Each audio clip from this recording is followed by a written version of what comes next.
19 வயசு பொண்ணுங்க இது. இது சாப்பாடு எவ்வளோ சாப்பிடுதுன்னு மட்டும் இப்போ பாருங்க. சாப்பாடு பாருங்க நிறைய போட்டு வச்சுக்கிறேன் பாருங்க. என்னோட டிப்புன்னு பாருங்க எபிசோடு.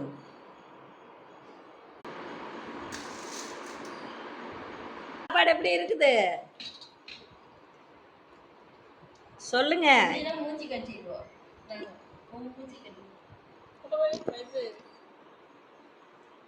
சாப்பாடு எப்படி இருக்குதுங்க? சாப்பிட்ற மாதிரி இருக்குதுங்க. எல்லா சாப்பாடும் சாப்பிட்டோடுங்க. டெய்லி மிச்சம் வைக்கிற மாதிரி மிச்சம் வச்சுட்டு போகக்கூடாது. இதுலேயுமே நான் எப்போ மிச்சம் வச்சிருக்கேன்? ஒரு தட்டை டெய்லி தட்டத்தை போட்டு மூடி மூடி வச்சுட்டு போறீங்க. இந்த சாப்பாடை இவ்வளவு சாப்பாடே சாப்பிட முடியலீங்களா? நான் ஒரு டைம் சாப்பிட்டு செகண்ட் டைம் சாப்பிட்றேன்.